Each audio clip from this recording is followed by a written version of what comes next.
This is TWiT.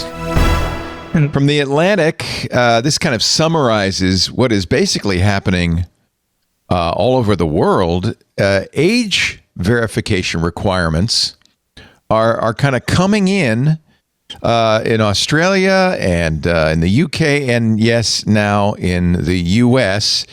The Supreme Court last week in the Free Speech Coalition versus Paxton, the Attorney General in the state of Texas, upheld a Texas law requiring websites with sexually explicit material to verify the age of their users, which means everybody, not just kids, has to prove they are of age using government ID in most cases, although I guess there are some third-party technologies that might keep your ID out of the hands of Pornhub. I don't know. As The Atlantic points out, the case's true importance lies not on its effect on the adult entertainment industry, but it shifts America's willingness to regulate digital technology at all. You know, we've lived in the age of Section 230 and light hand regulation of the internet because it was a nascent technology. Clarence Thomas in the majority opinion said, nope, it's not nascent anymore. It's established. And we think age verification is okay, despite the, quote, incidental burden on adult speech. Thoughts? Nothing to say. Anybody? Come on, Amy. I know you have a thought or two. First, and then, so my initial reaction to this was, I wonder how this shifts the business landscape, although I think that's kind of what I focus on. Because if you now have to age verify for Pornhub, I don't see a lot of people willingly doing that. Well, Pornhub's already withdrawn from the states that require this. Or just like, fine, anybody who does. Right. It seems like this is a huge win for OnlyFans, because I don't think OnlyFans is going to be the same. Is going to be subject to the same.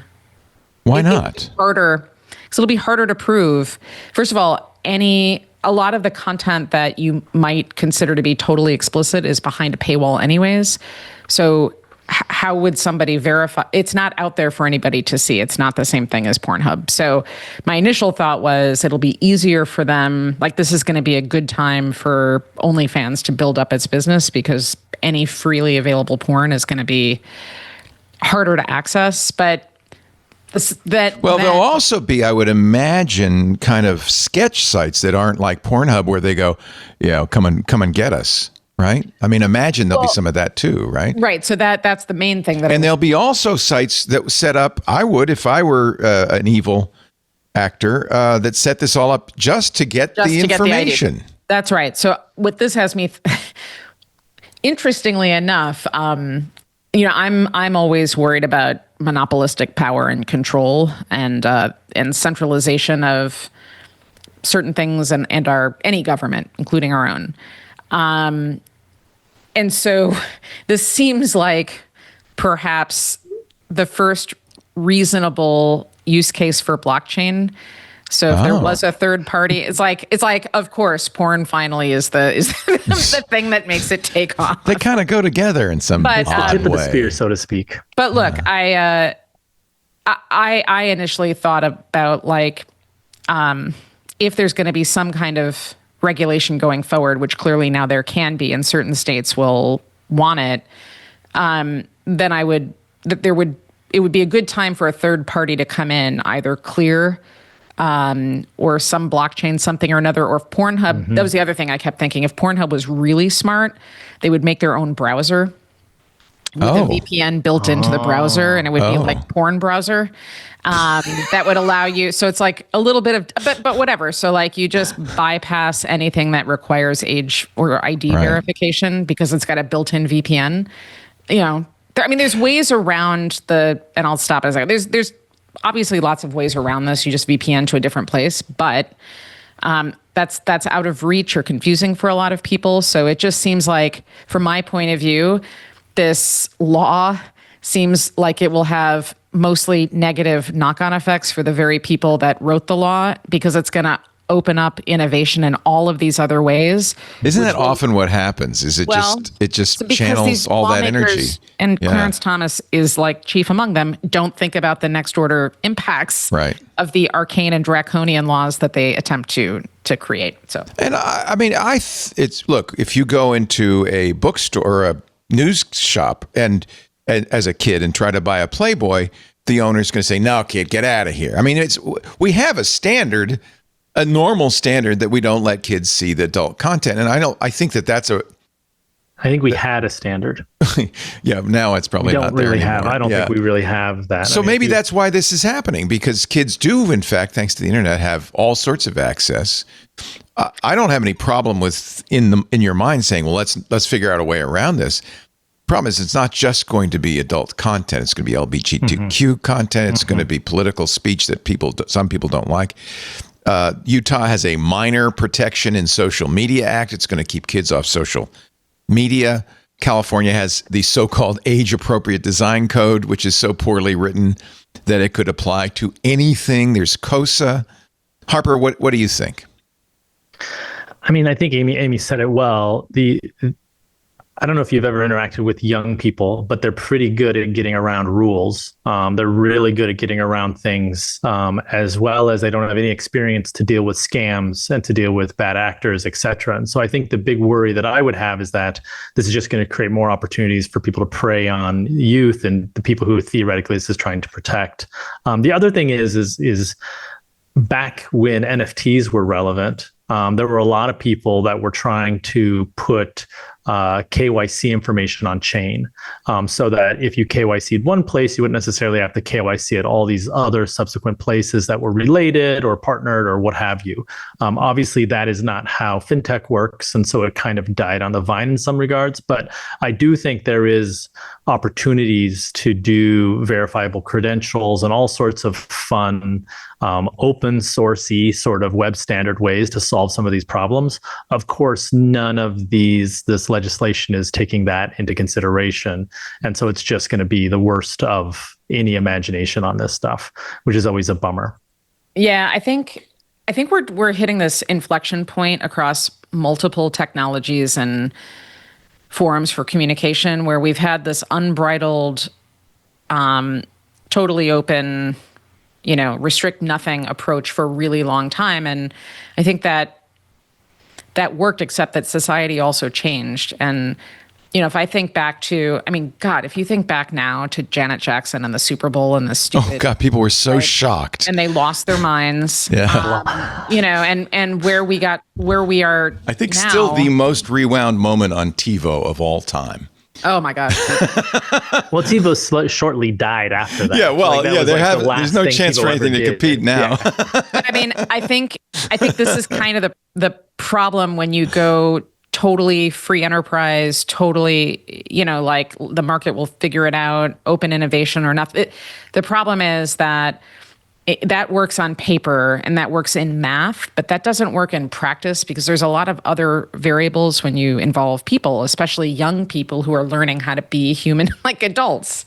So I think we're going to see a lot of these inflection points. And unfortunately, the way that our government works, we don't really have mechanisms in place that are more flexible. That there's not a lot of nuance in this stuff. No, it's binary, and then politics has become really binary. So I think we're just going to live through a really challenging period as we try to straighten everything out.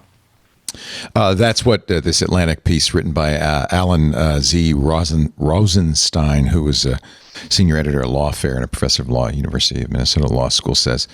He says the results of the 30-year experiment with a hands-off approach on the internet are in. Much of society, including the Supreme Court, is recoiling from the consequences. The fear of stifling a new technology has been replaced by the dread of the harms that technology left unregulated can cause. So is that a good thing? I mean, maybe we were a little too laissez-faire. I personally prefer the laissez-faire, but that's kind of my attitude. You have kids. You have a kid, Amy. Well, I have a kid. Now, to be fair, my kid is like a really lovely but weird kid compared to other kids. So she's a 15-year-old ready to jet off to MIT and could care, doesn't use TikTok or anything else. But Good for her. Yeah. But look, it's a challenging time, and I don't study this, so this is all just anecdotal. There's ample sources of reputable data out there. When I was 15, there was the back of the video store, right, where that was the adult section. Through the beaded curtain. Yeah. Right. There was that. There were dirty magazines, and I'm sure people had Cinemax.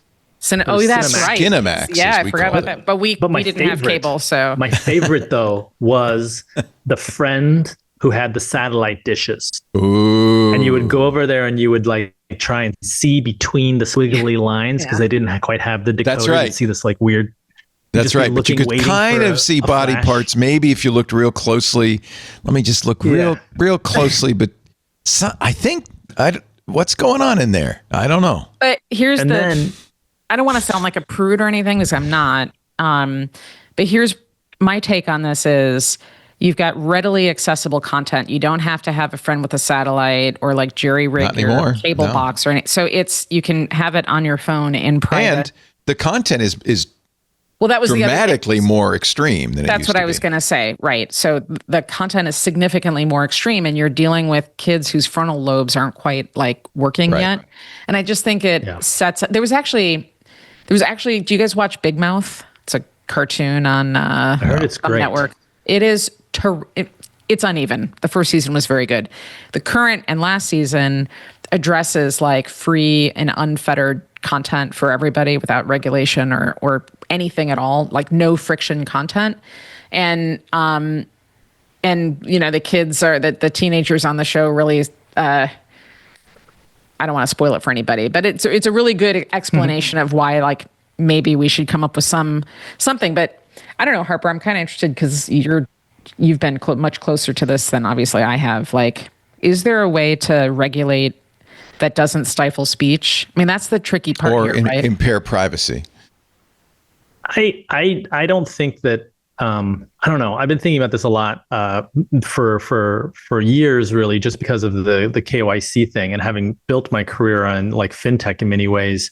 There's always that friction point where you're like, man, I don't want to ask anyone for this information, and so how do you do this without that? And I don't know. I think that I think my main worry is kind of what Leo was saying, which it's one thing, and we can kind of all agree maybe that I say maybe, but I'm pretty sure we all do that, children should not have access to pornography, or if they do, they should have it in some sort of context, which is very well observed, et cetera, by people they trust, et cetera. So okay, but then the problem is it's not just going to be used for that. And I think that's where the technology is not necessarily the problem. Right. We can have the best technology that's open and privacy preserving and all of these things, and still it could be used to stifle free speech. I don't think privacy preserving technology is, we could get Signal to design it and it still could be used by parties to say, oh, you have to put all, LGBTQ plus content behind it, or you have to put anything that is politically, I could totally see that, by the way. I could see that being a next step, that anything in some of these states that are LGBTQ needs to have age verification. I could see that. Yeah.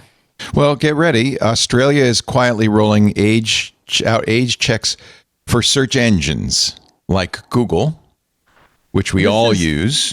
This was one of the funny things I always wondered about, because I don't know if any of y'all have ever tried to make an app and put it in the App Store, but there's a lot of draconian rules that Apple puts onto their apps. And one of them was if you have any kind of link out or inside of your app to unfettered internet, they would make you raise the age requirement of that app, because theoretically it could suddenly get internet on it.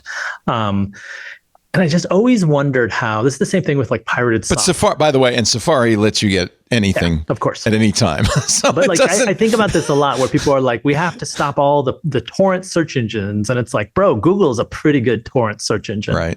I think we have starting at the end of the year in Australia, Google and Microsoft will have to use some form in Australia of age assurance technology on users when they sign in or face fines of almost $50 million per breach. So question, you can use a browser without signing in, so... Yeah. What am I missing here? Does it mean that Google will then say you have to sign in to use Google search so that we can check your age? The issue that I have with this is it's not necessarily about age, it's about identity, right? Like if you just click a little button that says I'm above 18, a la like tobacco sites or alcohol or whiskey sites. sites, Whiskey sites, that's one thing. But my guess is that the legislation and then also the search engines probably hate this and don't hate it at the same time, because then they can start owning more of the identity of that person and they can start owning that. But it's good for them. Hey, we have no choice. Australia's making us do it. So who's on the other side of this? So they scan your face and estimate how old you are based on your. So for somebody like me, I'd be in serious trouble because I look like so you're young 18. for my age. But Do you still get carded, Amy? I do, Leo. I get carded all the time when I order all the alcohol that I drink. But what? It's like, so who's? Damn, I hate that I am saying this out loud, but I think if all of these things actually start causing new points of friction, this is the moment for blockchain, is it not? Or something. How would blockchain be implemented to make this work? I guess because I'm thinking I'm on the blockchain, I have some sort of entry on the universal ledger, and you can go check the blockchain and see how old I am. I'm thinking about cloaking digital identities, so you're just a no PII but verified number, so that you know what I mean. Who would administer credit that? card or like the Apple Pay or anything? You'd still have to have some point of entry that is not blockchain. Well, like Apple or Google or somebody that would have to then. It's just a different type of key, right? So a key, so. Yeah, but somebody's got to establish the key. Somebody has to say, right. okay, I have verified this person is 18. You don't need blockchain to do this. You have like all sorts of privacy preserving technologies. Like, I mean, if you think of like Apple is rolling out state IDs on the phone, like that is basically a picture and then that ID you're describing. I think there's lots of ways to do this without rolling out blockchain. I do think that there are aspects of blockchain and people that have been working in that space that have been talking about putting ID on there for years and years and years and years. It is nice that it's cryptographic, but verified credentials, the Webb standard is pretty good at this. It exists. Apple has done a lot with this stuff. Sorry, I was just clicking a couple steps forward, and when you have all of these moments of disruption, money follows, and I was just immediately going to what is the new ecosystem? So what is Mark Andreessen going to do is what you're asking. Well, he's going to complain in a group chat about colleges or universities or something. I don't know. So just to pile on, Blue Sky is now rolling out age verification in the UK because the UK's Online Safety Act requires platforms with adult content. And yes, even social media has adult content to have age verification. I think it is lovely.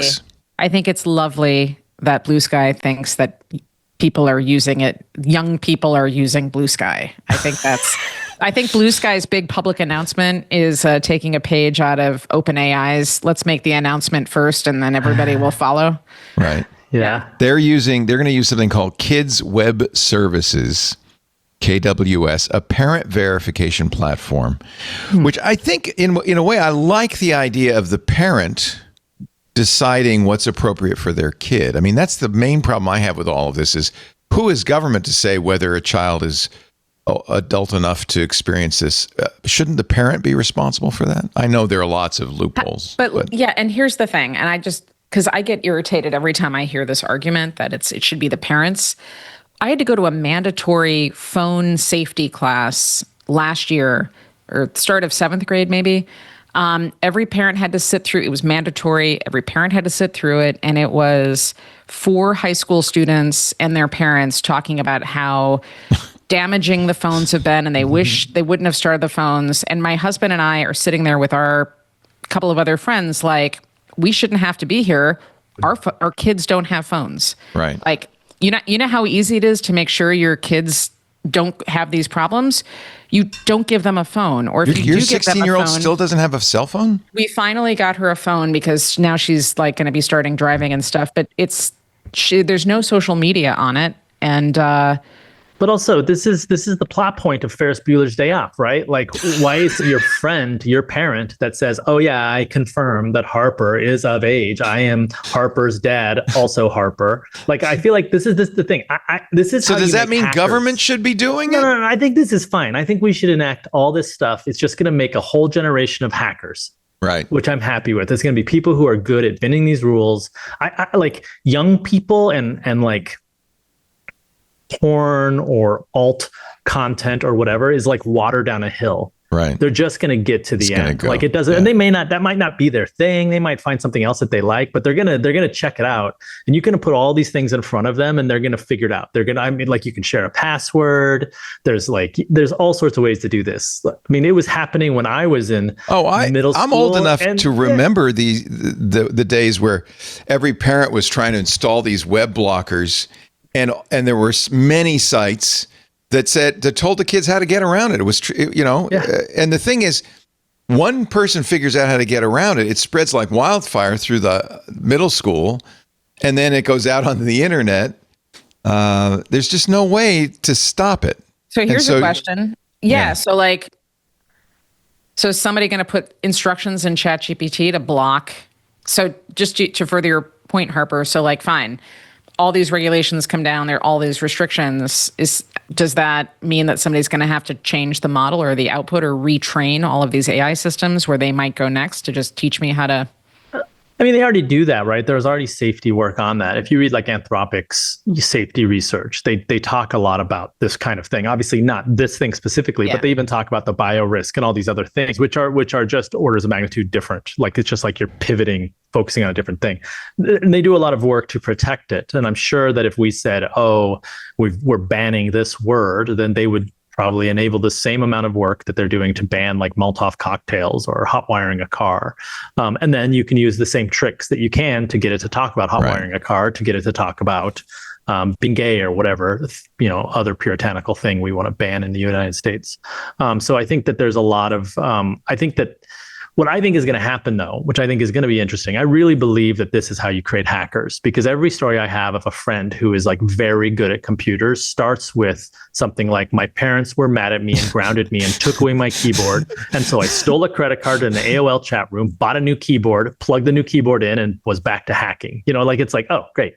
Like this is how you create people who are very good at getting around things. A new generation of hackers is coming. Well, the difference is like when we were doing this in the 90s, no one knew about, like the cops would just be like, you did what? And you'd be like, yeah, I got to go to school. Okay, cool. Now they're going to put you in jail and probably some camp somewhere. And so like, I feel like it's a little different. Like it's like, I think that there's some ramifications, and especially the ramifications are going to be uneven based on, who you are, your ethnicity, et cetera. And so I think that it is going to be, it's like what they say, like justice is going to be, unevenly distributed throughout the US with these rules and these laws throughout the world. It already is. This is going to affect people who are at risk anyway, instead of affect the people who, the lawmakers are thinking about. But there'll be a lot of white kids who know how to hack. There will. I think there's going to be a lot of kids who know how to hack. The white kids are going to be talking about it. They're going to get away with it. Hey, thank you for watching this little snippet from our big show, the News Roundtable, This Week in Tech. I'm Leo Laporte. Each week we cover the week's tech news, in-depth analysis, but it's also fun and engaging. You'll find it at twit.tv along with all of our shows. And if you want more, just hit the subscribe button, and we'll be sure to bring you a lot more great content. Thanks for listening.